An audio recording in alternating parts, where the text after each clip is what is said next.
بسم الله الرحمن الرحيم ياسين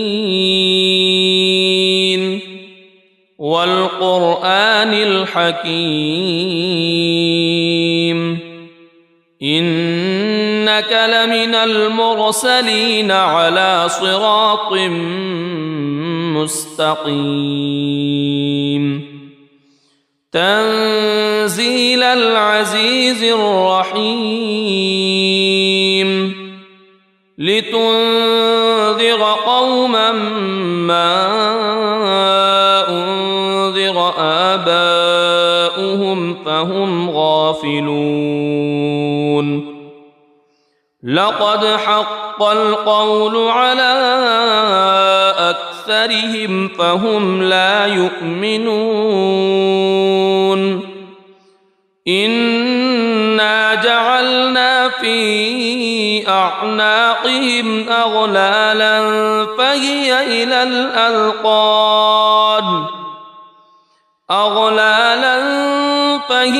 إلى الأذقان فهم مقمحون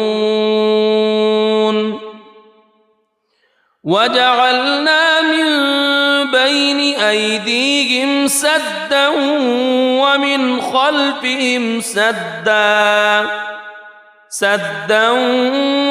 خلفهم سدا فأغشيناهم فهم لا يبصرون وسواء عليهم أأنذرتهم أم لم تنذرهم لا يؤمنون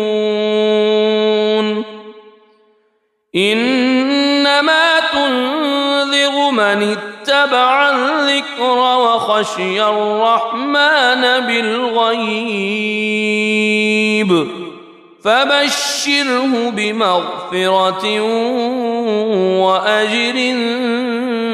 كريم إنا نحن نحيي الموتى ونكتب ما قدموا وآثارهم وكل شيء أحصيناه في إمام مبين واضرب لهم مثلا أصحاب القرية إذ جاءها المرسلون إذ أرسلنا إليهم اثنين فكذبوهما فعززنا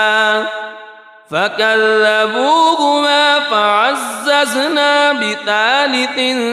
فقالوا إنا إليكم مرسلون قالوا ما أنتم إلا بشر مثلنا وما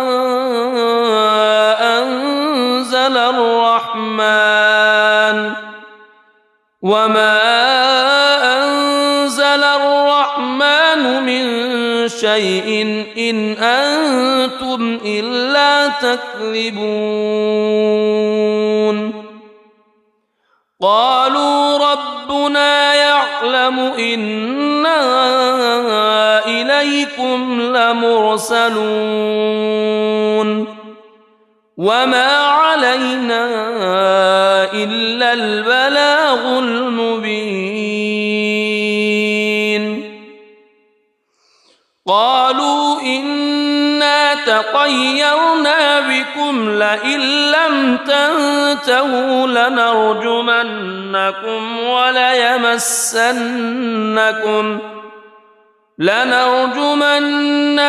وليمسنكم منا عذاب أليم قالوا طائركم معكم أئن ذكرتم بل أنتم قوم مسرفون وجاء من أقصى المدينة رجل يسعى قال يا قوم اتبعوا المرسلين اتبعوا من لا يسألكم أجرا وهم مهتدون وما لي لا أعبد الذي فطرني وإليه ترجعون أأتخذ من دونه آلهة إن يردني الرحمن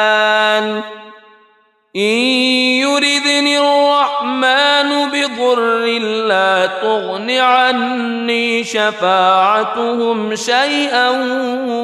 ولا ينقذون إني إذا لفي ضلال مبين إني آمنت بربكم فاسمعون قيل ادخل الجنة قال يا ليت قومي يعلمون بما غفر لي ربي وجعلني من المكرمين وما أنزلنا على قومه من بعده من جند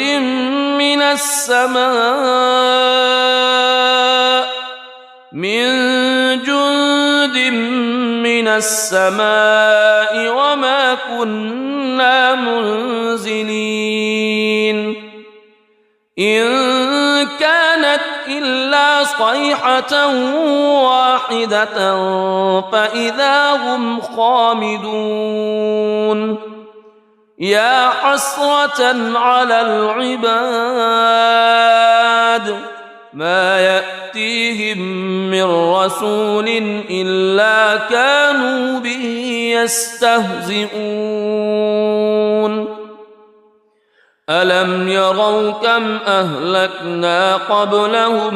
من القرون أنهم إليهم لا يرجعون وإن كل لما جميع لدينا محضرون وآية لهم الأرض الميتة أحييناها وأخرجنا منها حبا فمنه يأكلون وجعلنا فيها جنات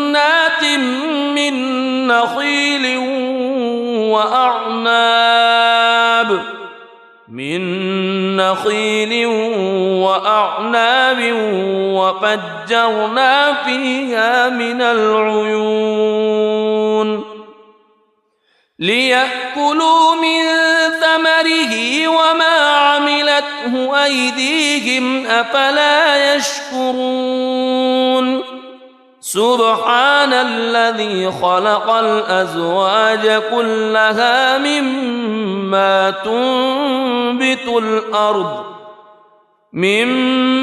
تنبت الأرض ومن أنفسهم ومما لا يعلمون وآية لهم الليل نسلخ منه النهار فإذا هم مظلمون والشمس تجري لمستقر لها ذلك تقدير العزيز العليم والقمر قدرناه منازل حتى عاد كالعرجون القديم لا الشمس ينبغي لها أن تدرك القمر ولا الليل سابق النهار وكل في فلك يسبحون وآية لهم أنا حملنا ذريتهم في الفلك المشحون وخلقنا لهم من مثله ما يركبون وإن نشأ نغرقهم فلا صريخ لهم ولا هم ينقذون إلا رحمة منا ومتاعا إلى حين وإذا قيل لهم اتقوا ما بين أيديكم وما خلفكم لعلكم ترحمون وما تأتيهم من آية من آيات ربهم إلا كانوا عنها معرضين وإذا قيل لهم أنفقوا مما رزقكم الله قال الذين كفروا للذين آمنوا أنطعم من لو يشاء الله أطعمه إن أنتم إلا في ضلال مبين ويقولون متى هذا الوعد إن كنتم صادقين ما ينظرون إلا صيحة واحدة تأخذهم وهم يخصمون فلا يستطيعون توصية ولا إلى أهلهم يرجعون ونفخ في الصور فإذا هم من الأجداث إلى ربهم ينسلون قالوا يا ويلنا من بعثنا من مرقدنا هذا ما وعد الرحمن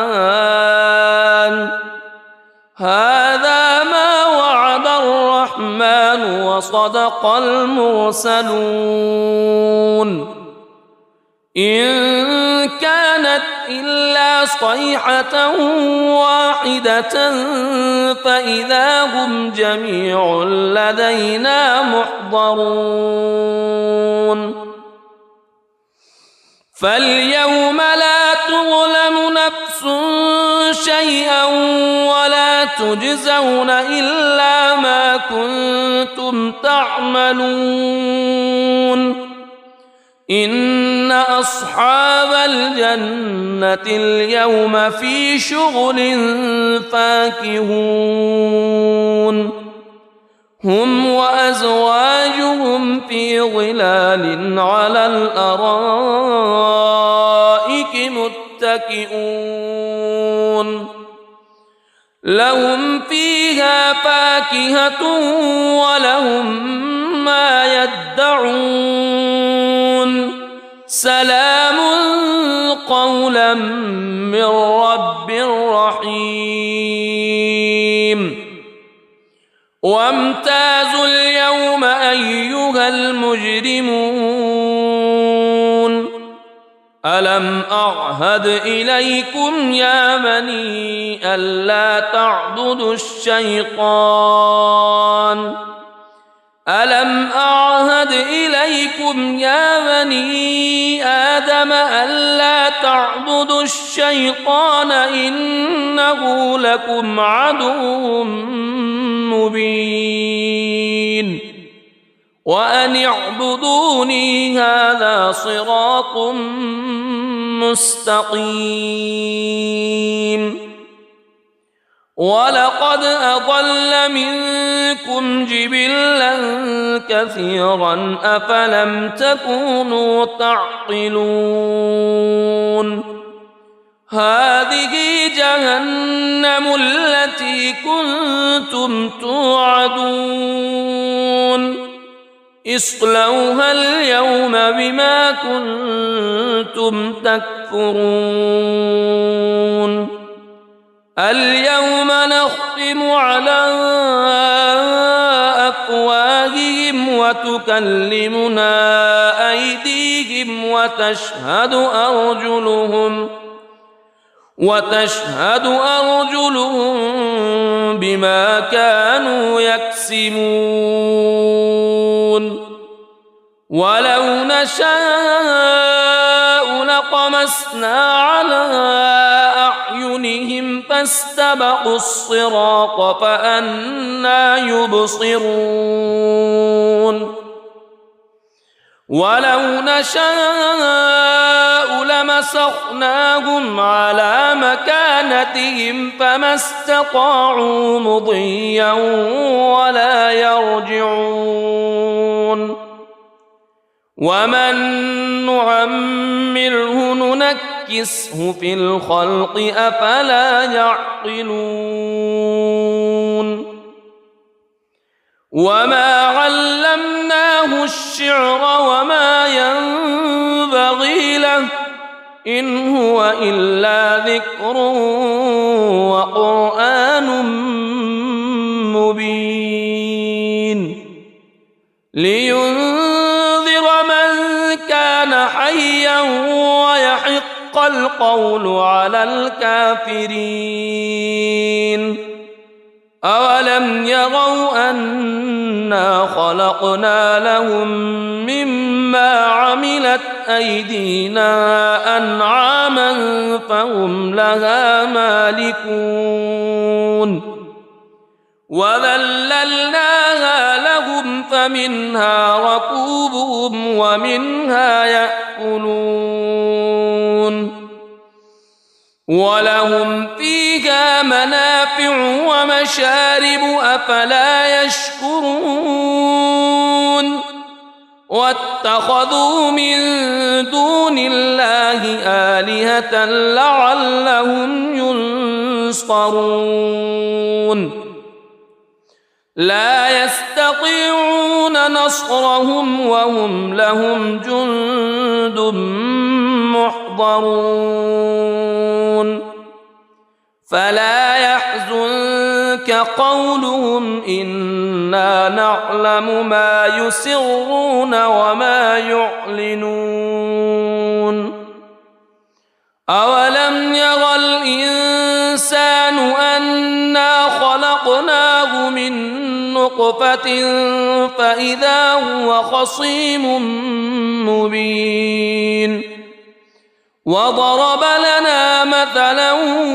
ونسي خلقه قال من يحيي العظام وهي رميم قل يحييها الذي أنشأها أول مرة وهو بكل خلق عليم الذي جعل لكم من الشجر الأخضر نارا فإذا أنتم منه توقدون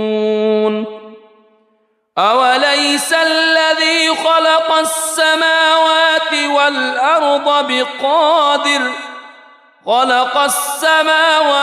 والأرض بقادر على أن يخلق مثلهم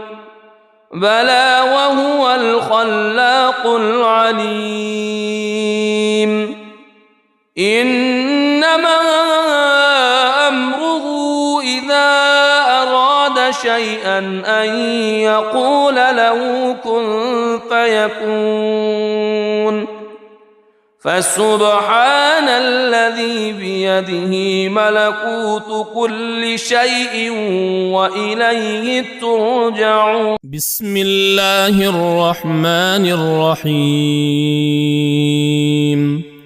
الرحمن علم القرآن خلق الإنسان علمه البيان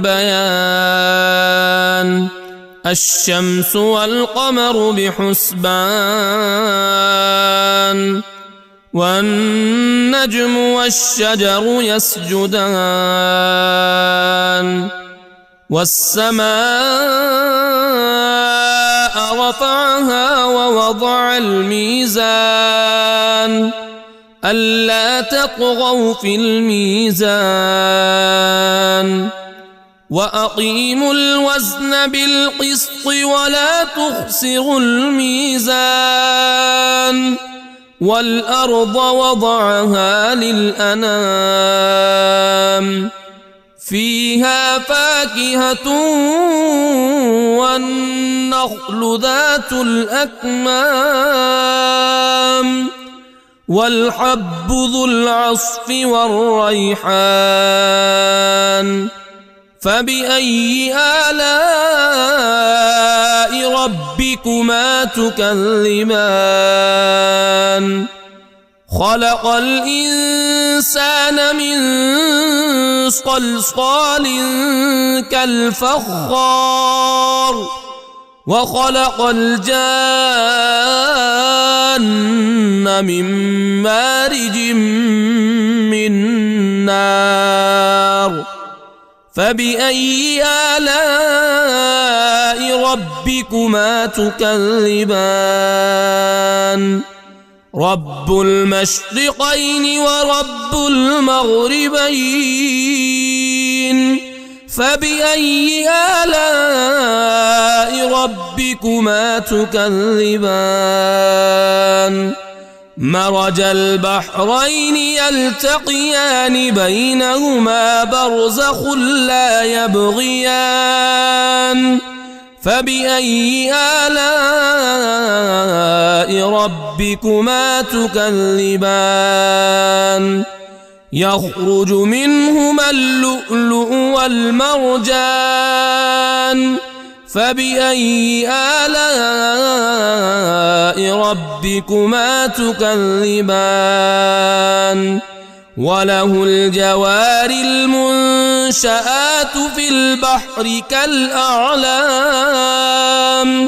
فبأي آلاء ربكما تكذبان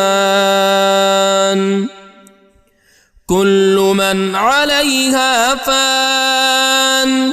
ويبقى وجه ربك ذو الجلال والإكرام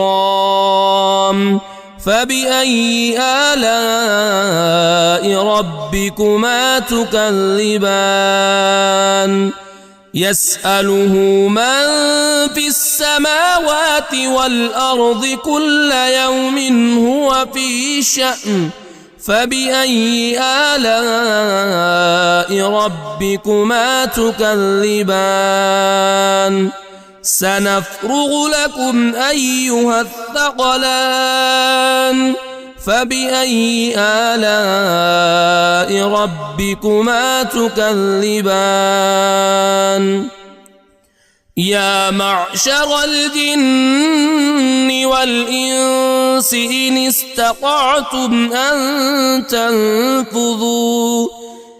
استطعتم أن تنفذوا من أقطار السماوات والأرض فانفذوا لا تنفذون إلا بسلطان فبأي آلاء ربكما تكذبان يرسل عليكما شواظ من نار ونحاس فلا تنتصران فبأي آلاء ربكما تكذبان فإذا انشقت السماء فكانت وردة كالدهان فبأي آلاء ربكما تكذبان فيومئذ لا يسأل عن ذنبه إنس ولا جان فبأي آلاء ربكما تكذبان يعرف المجرمون بسيماهم فيؤخذ بالنواصي والأقدام فبأي آلاء ربكما تكذبان هذه جهنم التي يكذب بها المجرمون يطوفون بينها وبين حميم آن فبأي آلاء ربكما تكذبان ولمن خاف مقام ربه جنتان فبأي آلاء ربكما تكذبان ذواتا أفنان فبأي آلاء ربكما تكذبان فيهما عينان تجريان فبأي آلاء ربكما تكذبان فيهما من كل فاكهة زوجان فبأي آلاء ربكما تكذبان متكئين على فرش بطائنها من استبرق وجنى الجنتين دان فبأي آلاء ربكما تكذبان فيهن قاصرات الطرف لم يطمثهن إنس قبلهم ولا جان فبأي آلاء ربكما تكذبان كأنهن الياقوت والمرجان فبأي آلاء ربكما تكذبان هل جزاء الإحسان إلا الإحسان فبأي آلاء ربكما تكذبان ومن دونهما جنتان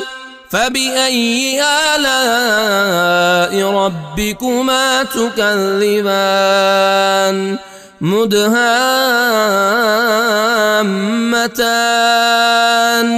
فبأي آلاء ربكما تكذبان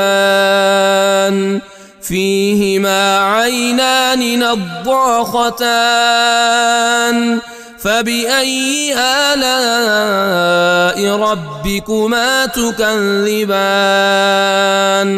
فيهما فاكهة ونخل ورمان فبأي آلاء ربكما تكذبان فيهن خيرات حسان فبأي آلاء ربكما تكذبان حور مقصورات في الخيام فبأي آلاء ربكما تكذبان لم يطمثهن إنس قبلهم ولا جان فبأي آلاء ربكما تكذبان متكئين على رفرف خضر وعبقري حسان فبأي آلاء ربكما تكذبان تبارك اسم ربك ذي الجلال والإكرام بسم الله الرحمن الرحيم ياسين والقرآن الحكيم إنك لمن المرسلين على صراط مستقيم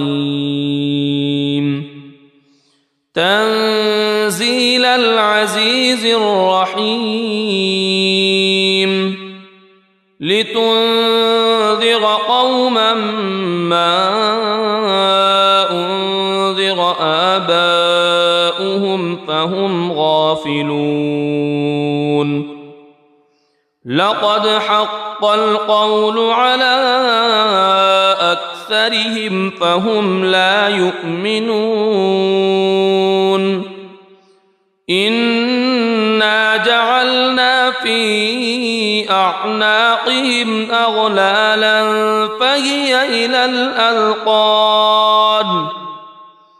أغلالا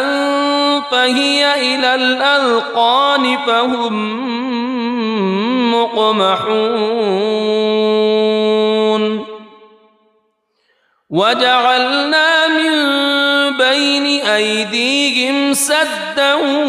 ومن خلفهم سدا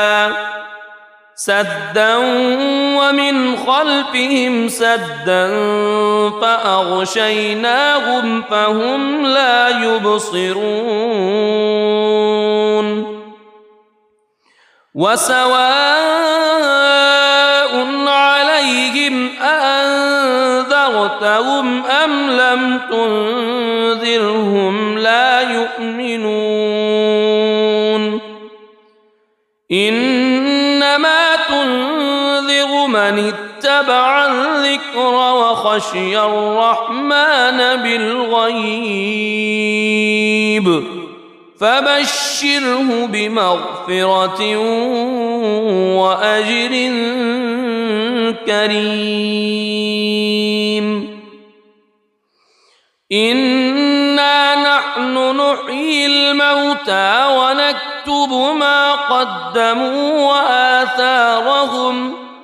وكل شيء أحصيناه في إمام مبين واضرب لهم مثلا أصحاب القرية إذ جاءها المرسلون إذ أرسلنا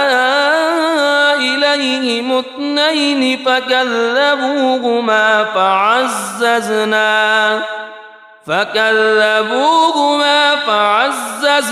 بثالث فقالوا إنا إليكم مرسلون قالوا ما أنتم إلا بشر مثلنا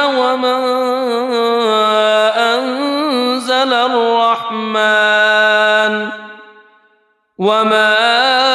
أنزل الرحمن من شيء إن أنتم إلا تكذبون قالوا ربنا يعلم إنا إليكم لمرسلون وما علينا إلا البلاغ المبين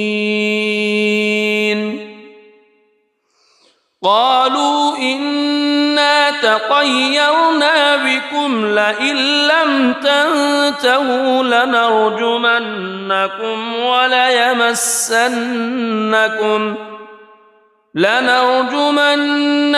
وليمسنكم منا عذاب أليم قالوا طائركم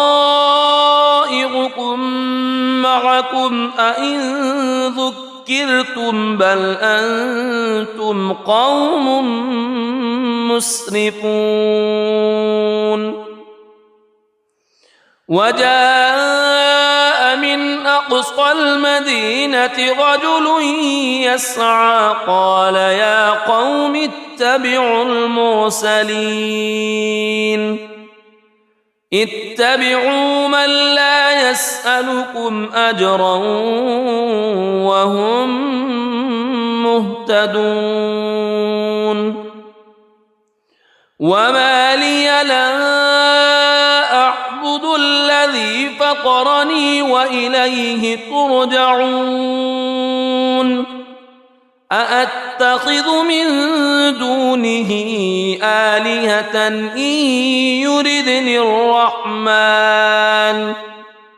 إن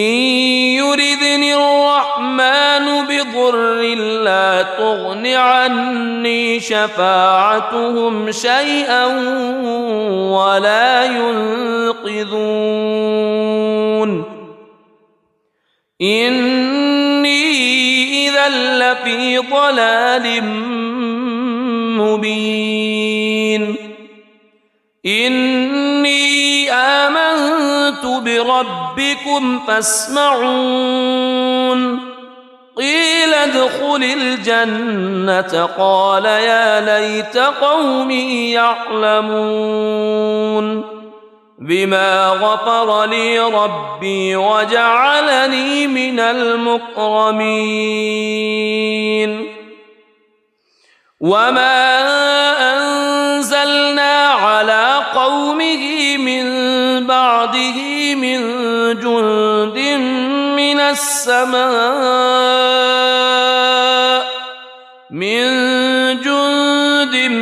من السماء وما كنا منزلين إن كانت إلا صيحة واحدة فإذا هم خامدون يا حسرة على العباد ما يأتيهم من رسول إلا كانوا به يستهزئون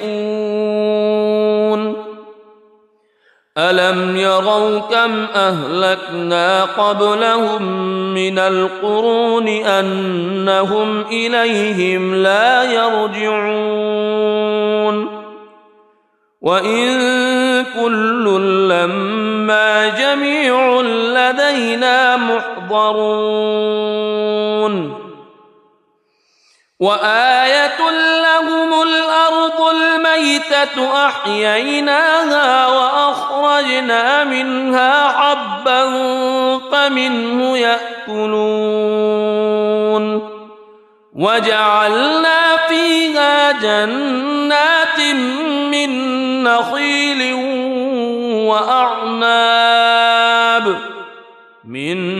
نخيل وأعناب وفجرنا فيها من العيون ليأكلوا من ثمره وما عملته أيديهم أفلا يشكرون سبحان الذي خلق الأزواج كلها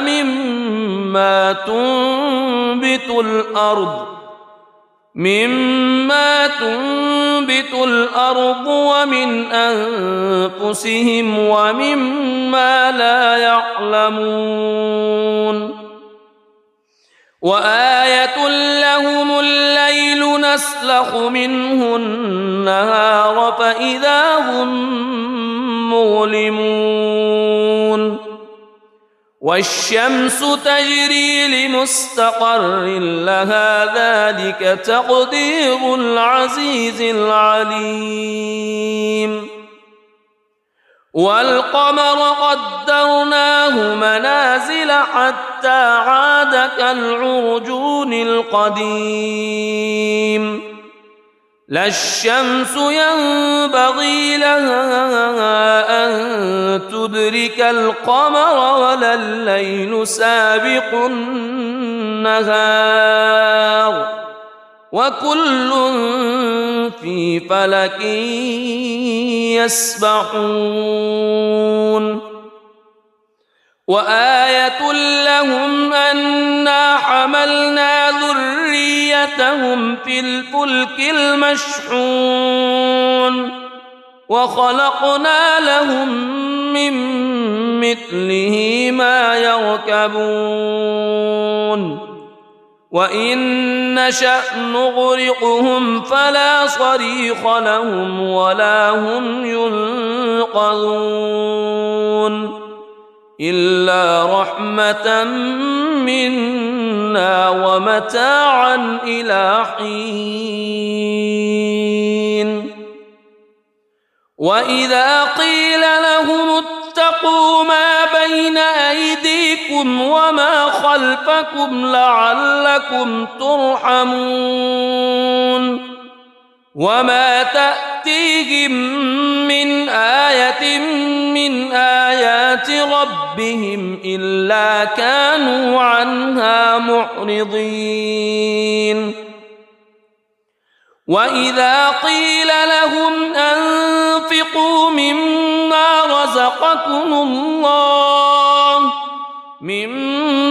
رزقكم الله قال الذين كفروا للذين آمنوا أنطعم من لو يشاء الله أطعمه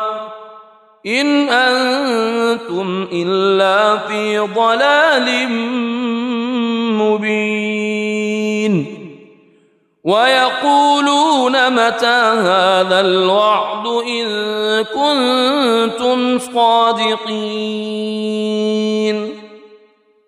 ما ينظرون إلا صيحة واحدة تأخذهم وهم يخصمون فلا يستطيعون توصية ولا إلى أهلهم يرجعون ونفخ في الصور فإذا هم من الأجداث إلى ربهم ينسلون قالوا يا ويلنا من بعثنا من مرقدنا هذا ما وعد الرحمن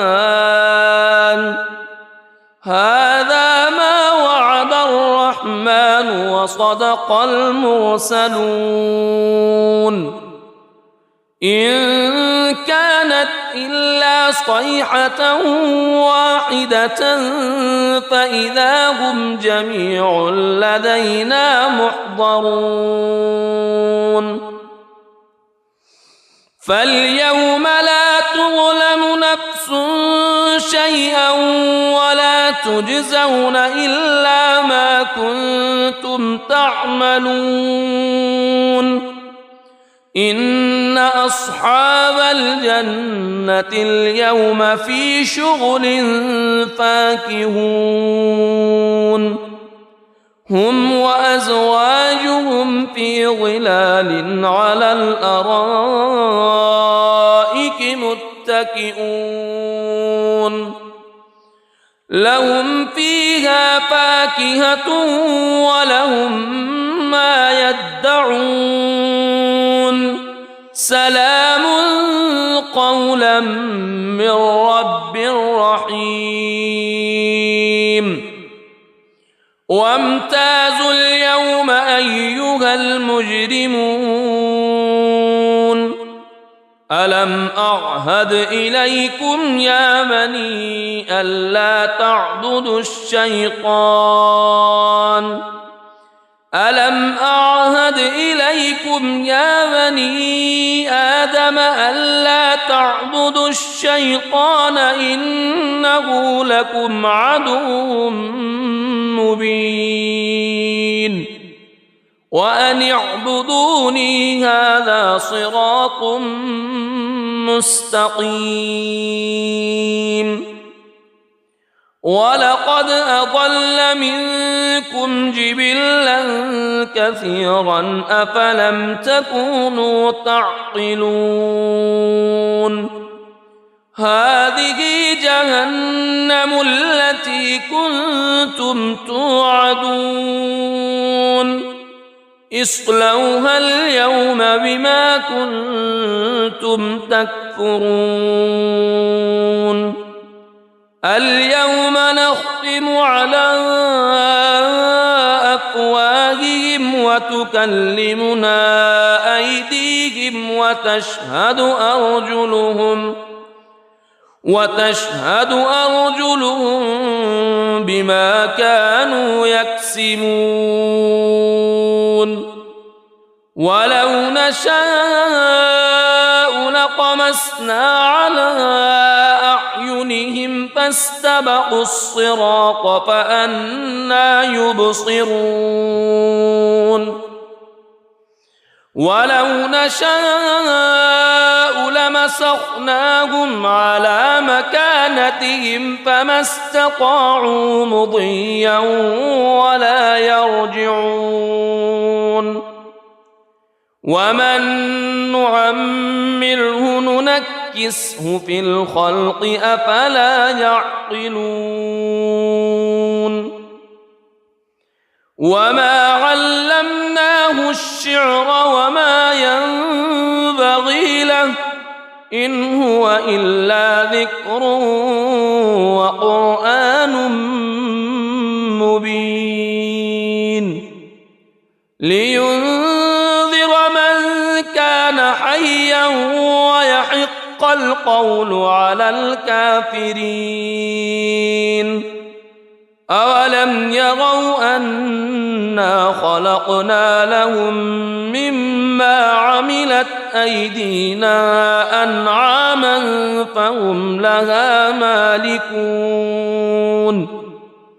وذللناها لهم فمنها ركوبهم ومنها يأكلون ولهم فيها منافع ومشارب أفلا يشكرون واتخذوا من دون الله آلهة لعلهم ينصرون لا يستطيعون نصرهم وهم لهم جند محضرون فلا يحزنك قولهم إنا نعلم ما يسرون وما يعلنون أولم يرى الإنسان أنا خلقناه من نطفة فإذا هو خصيم مبين وضرب لنا مثلا ونسي خلقه قال من يحيي العظام وهي رميم قل يحييها الذي أنشأها أول مرة وهو بكل خلق عليم الذي جعل لكم من الشجر الأخضر نارا فإذا أنتم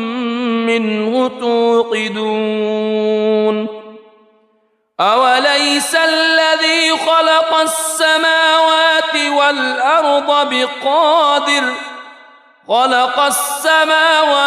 والأرض بقادر على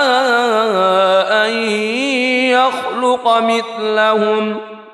بلى وهو الخلاق العليم إنما أمره إذا أراد شيئا أن يقول له كن فيكون فسبحان الذي بيده ملكوت كل شيء وإليه ترجعون. بسم الله الرحمن الرحيم. الرحمن علم القرآن خلق الإنسان علمه البيان. الشمس والقمر بحسبان والنجم والشجر يسجدان. والسماء رفعها ووضع الميزان ألا تطغوا في الميزان وأقيموا الوزن بالقسط ولا تخسروا الميزان. والأرض وضعها للأنام فيها فاكهة والنخل ذات الأكمام والحب ذو العصف والريحان. فبأي آلاء ربكما تكذبان؟ خلق الإنسان من صلصال كالفخار وخلق الجان من مارج من نار. فبأي آلاء ربكما تكذبان؟ رب المشرقين ورب المغربين. فبأي آلاء ربكما تكذبان؟ مرج البحرين يلتقيان بينهما برزخ لا يبغيان. فبأي آلاء ربكما تكذبان؟ يخرج منهما اللؤلؤ والمرجان. فبأي آلاء ربكما تكذبان؟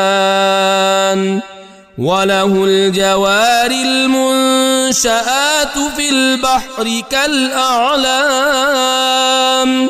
فبأي آلاء ربكما تكذبان؟ كل من عليها فان ويبقى وجه ربك ذو الجلال والإكرام. فبأي آلاء ربكما تكذبان؟ يسأله من في السماوات والأرض كل يوم هو في شأن. فبأي آلاء ربكما تكذبان؟ سنفرغ لكم أيها الثقلان.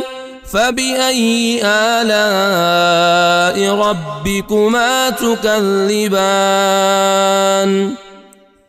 يا معشر الجن والإنس إن استطعتم أن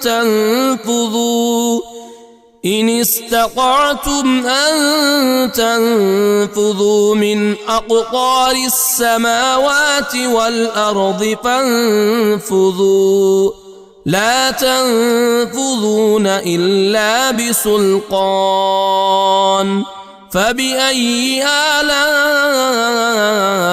ربكما تكذبان؟ يرسل عليكما شواظ من نار ونحاس فلا تنتصران. فبأي آلاء ربكما تكذبان فإذا انشقت السماء فكانت وردة كالدهان فبأي آلاء ربكما تكذبان فيومئذ لا يسأل عن ذنبه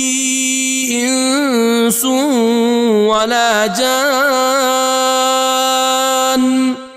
فبأي آلاء ربكما تكذبان يعرف المجرمون بسيماهم فيؤخذ بالنواصي والأقدام فبأي آلاء ربكما تكذبان هذه جهنم التي يكذب بها المجرمون يطوفون بينها وبين حميم آن فبأي آلاء ربكما تكذبان ولمن خاف مقام ربه جنتان فبأي آلاء ربكما تكذبان ذواتا أفنان فبأي آلاء ربكما تكذبان فيهما عينان تجريان فبأي آلاء ربكما تكذبان فيهما من كل فاكهة زوجان فبأي آلاء ربكما تكذبان متكئين على فرش بطائنها من استبرق وجنى الجنتين دان فبأي آلاء ربكما تكذبان فيهن قاصرات الطرف لم يطمثهن إنس قبلهم ولا جان فبأي آلاء ربكما تكذبان كأنهن الياقوت والمرجان فبأي آلاء ربكما تكذبان هل جزاء الإحسان إلا الإحسان فبأي آلاء ربكما تكذبان ومن دونهما جنتان فبأي آلاء ربكما تكذبان مدهامتان فبأي آلاء ربكما تكذبان فيهما عينان نضاختان فبأي آلاء ربكما تكذبان فيهما فاكهة ونخل ورمان فبأي آلاء ربكما تكذبان فيهن خيرات حسان فبأي آلاء ربكما تكذبان حور مقصورات في الخيام فبأي آلاء ربكما تكذبان لم يطمثهن إنس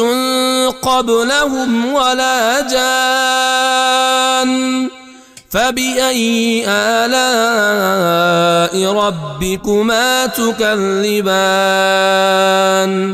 متكئين على رفرف خضر وعبقري حسان فبأي آلاء ربكما تكذبان تبارك اسم ربك ذي الجلال والإكرام بسم الله الرحمن الرحيم ياسين والقرآن الحكيم إنك لمن المرسلين على صراط مستقيم تنزيل العزيز الرحيم لتنذر قوما ما أنذر آباؤهم فهم غافلون لقد حق القول على أكثرهم فهم لا يؤمنون إنا جعلنا في أعناقهم أغلالا فهي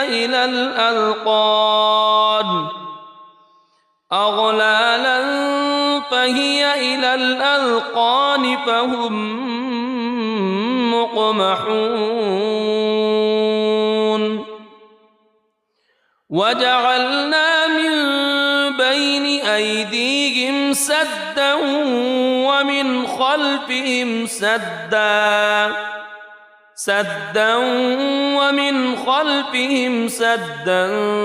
فأغشيناهم فهم لا يبصرون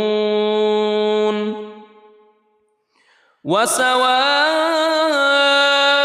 عليهم أأنذرتهم أم لم تنذرهم لا يؤمنون إنما تنذر من اتبع الذكر وخشي الرحمن بالغيب فبشره بمغفرة وأجر كريم إنا نحن نحيي الموتى ونكتب ما قدموا وآثارهم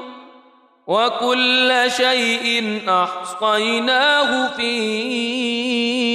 إمام مبين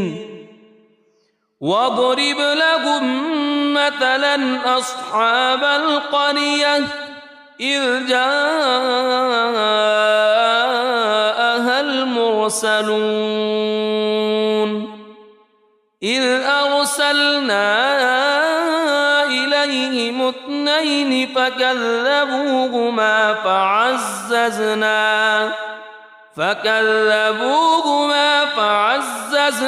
بثالث فقالوا إنا إليكم مرسلون قالوا ما أنتم إلا بشر مثلنا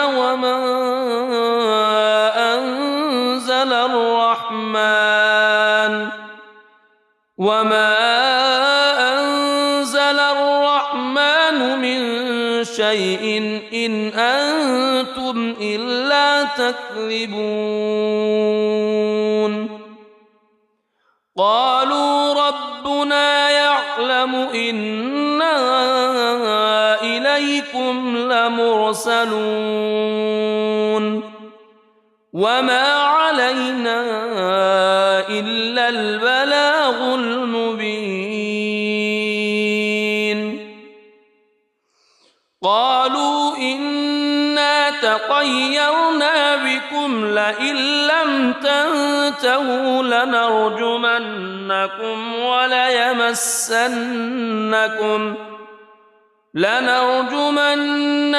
وليمسنكم منا عذاب أليم قالوا طائركم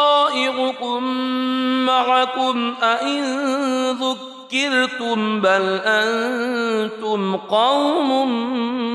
مسرفون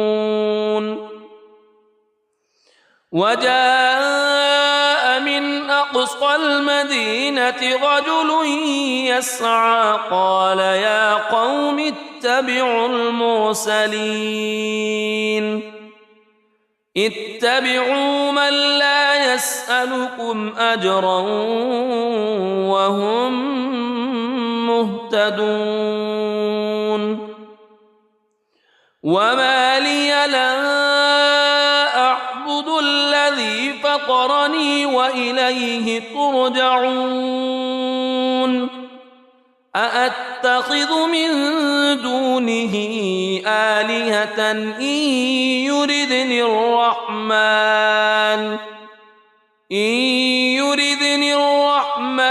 بضر لا تغن عني شفاعتهم شيئا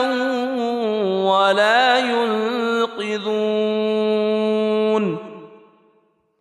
إني إذا لفي ضلال مبين إني آمنت بربكم فاسمعون قيل ادخل الجنة قال يا ليت قومي يعلمون بما غفر لي ربي وجعلني من المكرمين وما أنزلنا على قومه من بعده من جند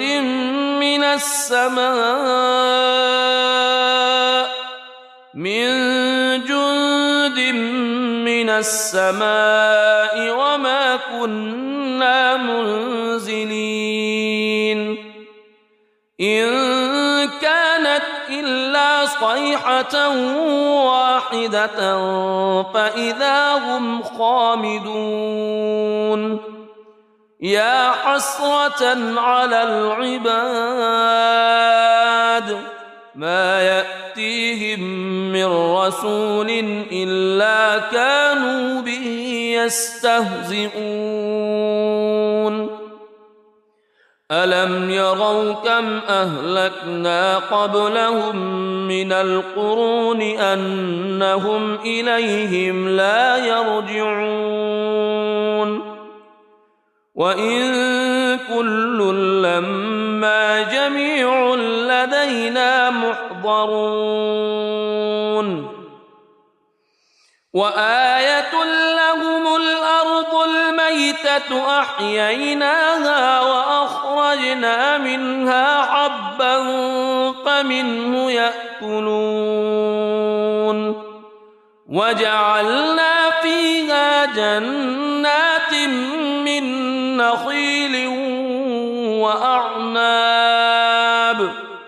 من نخيل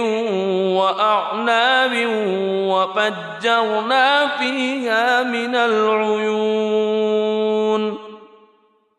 ليأكلوا من ثمره وما عملته أيديهم أفلا يشكرون سبحان الذي خلق الأزواج كلها مما تنبت الأرض مما تنبت الأرض ومن أنفسهم ومما لا يعلمون وآية لهم الليل نسلخ منه النهار فإذا هم مظلمون والشمس تجري لمستقر لها ذلك تقدير العزيز العليم والقمر قدرناه منازل حتى عاد كالعرجون القديم لا الشمس ينبغي لها أن تدرك القمر ولا الليل سابق النهار وكل في فلك يسبحون وآية لهم أنا حملنا ذريتهم في الفلك المشحون وخلقنا لهم من مثله ما يركبون وإن نشأ نغرقهم فلا صريخ لهم ولا هم ينقذون إلا رحمة منا ومتاعا إلى حين وإذا قيل لهم اتقوا ما بين أيديكم وما خلفكم لعلكم ترحمون وما تأتيهم من آية من آيات ربهم إلا كانوا عنها معرضين وإذا قيل لهم أنفقوا مما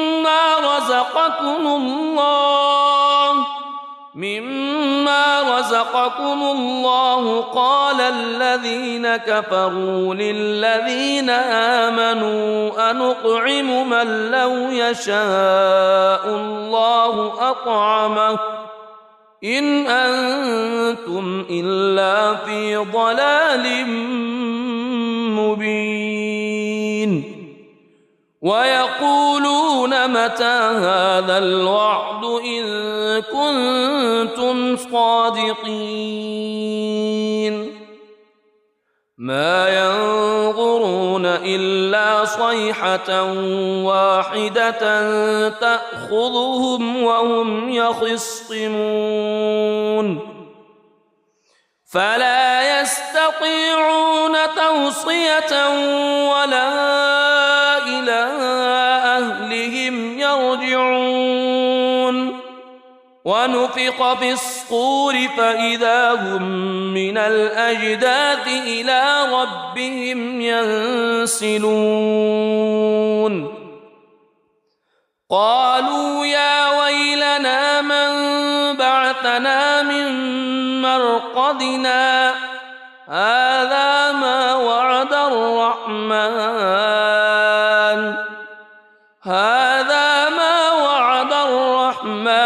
وصدق المرسلون إن كانت إلا صيحة واحدة فإذا هم جميع لدينا محضرون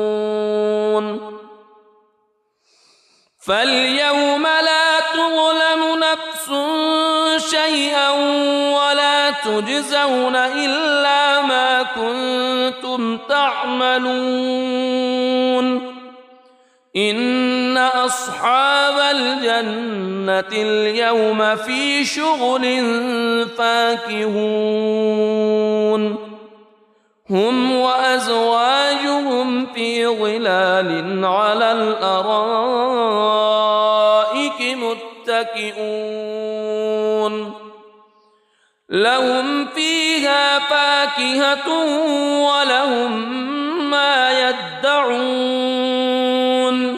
سلام قولا من رب رحيم وامتازوا اليوم أيها المجرمون ألم أعهد إليكم يا بني ألا تعبدوا الشيطان ألم أعهد إليكم يا بني آدم ألا تعبدوا الشيطان إنه لكم عدو مبين وأن اعبدوني هذا صراط مستقيم ولقد أضل منكم جبلا كثيرا أفلم تكونوا تعقلون هذه جهنم التي كنتم توعدون اصلوها اليوم بما كنتم تكفرون اليوم نختم على أفواههم وتكلمنا أيديهم وتشهد أرجلهم بما كانوا يكسبون ولو نشاء لطمسنا على أعينهم فاستبقوا الصراط فأنى يبصرون ولو نشاء لمسخناهم على مكانتهم فما استطاعوا مضيا ولا يرجعون ومن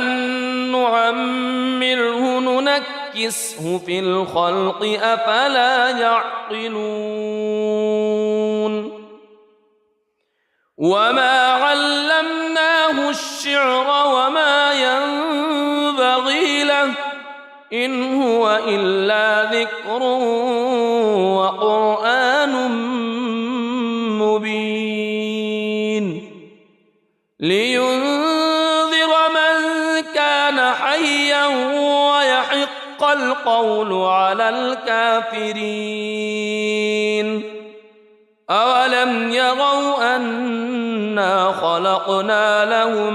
مما عملت أيدينا أنعاما فهم لها مالكون وذللناها لهم فمنها ركوبهم ومنها يأكلون ولهم فيها منافع ومشارب أفلا يشكرون واتخذوا من دون الله آلهة لعلهم ينصرون لا يستطيعون نصرهم وهم لهم جند محضرون فلا يحزنك قولهم إنا نعلم ما يسرون وما يعلنون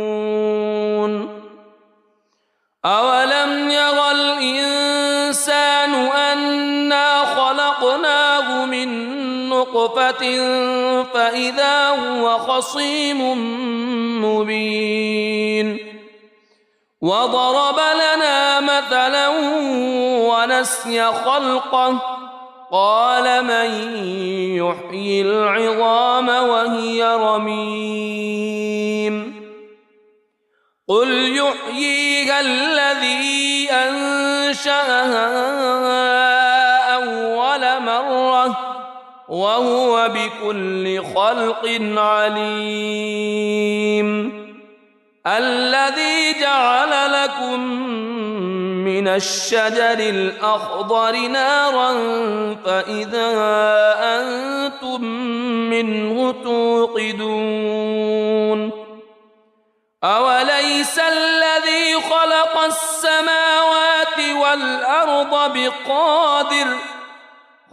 السماوات والأرض بقادر على أن يخلق مثلهم بلى وهو الخلاق العليم إنما أمره إذا أراد شيئا أن يقول له كن فيكون فسبحان الذي بيده ملكوت كل شيء وإليه ترجع. بسم الله الرحمن الرحيم. الرحمن علم القرآن خلق الإنسان علمه البيان الشمس والقمر بحسبان والنجم والشجر يسجدان والسماء رفعها ووضع الميزان ألا تطغوا في الميزان وأقيموا الوزن بالقسط ولا تخسروا الميزان والأرض وضعها للأنام فيها فاكهة والنخل ذات الأكمام والحب ذو العصف والريحان فبأي آلاء ربكما تكذبان خلق الإنسان من صلصال كالفخار وخلق الجان من مارج من نار فبأي آلاء ربكما تكذبان رب المشرقين ورب المغربين فبأي آلاء ربكما تكذبان مرج البحرين يلتقيان بينهما برزخ لا يبغيان فبأي آلاء ربكما تكذبان يخرج منهما اللؤلؤ والمرجان فبأي آلاء ربكما تكذبان وله الجوار المنشآت في البحر كالأعلام فبأي آلاء ربكما تكذبان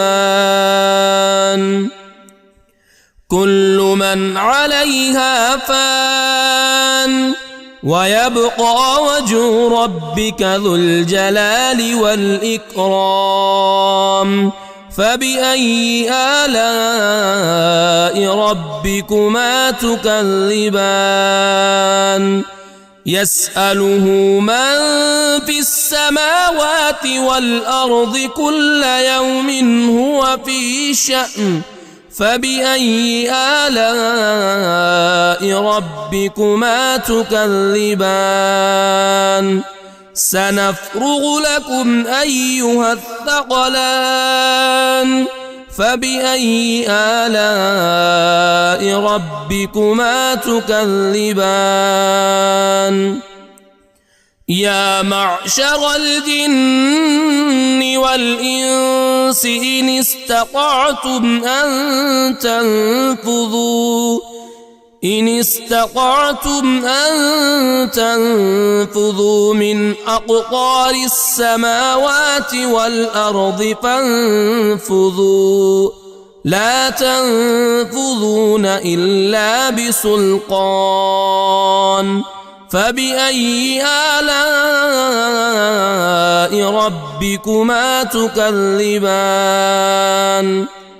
يرسل عليكما شواظ من نار ونحاس فلا تنتصران فبأي آلاء ربكما تكذبان فإذا انشقت السماء فكانت وردة كالدهان فبأي آلاء ربكما تكذبان فيومئذ لا يسأل عن ذنبه إنس ولا جان فبأي آلاء ربكما تكذبان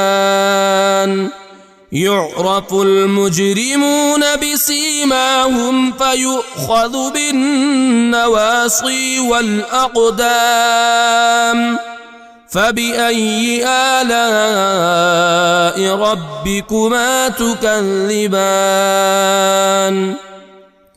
هذه جهنم التي يكذب بها المجرمون يطوفون بينها وبين حميم آن فبأي آلاء ربكما تكذبان ولمن خاف مقام ربه جنتان فبأي آلاء ربكما تكذبان ذواتا أفنان فبأي آلاء ربكما تكذبان فيهما عينان تجريان فبأي آلاء ربكما تكذبان فيهما من كل فاكهة زوجان فبأي آلاء ربكما تكذبان متكئين على فرش بطائنها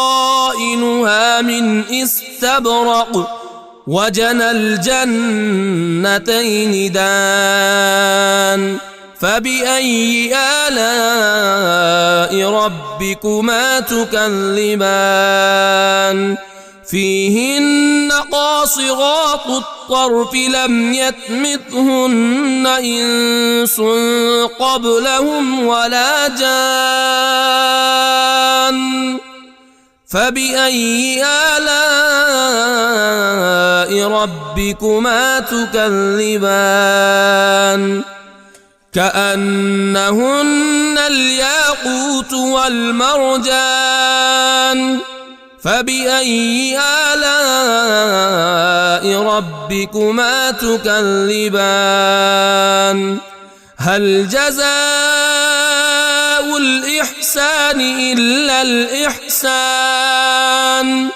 فبأي آلاء ربكما تكذبان ومن دونهما جنتان فبأي آلاء ربكما تكذبان مدهامتان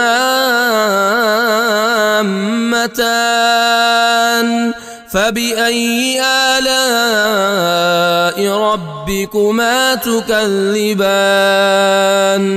فيهما عينان نضاختان فبأي آلاء ربكما تكذبان فيهما فاكهة ونخل ورمان فبأي آلاء ربكما تكذبان فيهن خيرات حسان فبأي آلاء ربكما تكذبان حور مقصورات في الخيام فبأي آلاء ربكما تكذبان لم يطمثهن إنس قبلهم ولا جان فبأي آلاء ربكما تكذبان متكئين على رفرف خضر وعبقري حسان فبأي آلاء ربكما تكذبان تبارك اسم ربك ذي الجلال والإكرام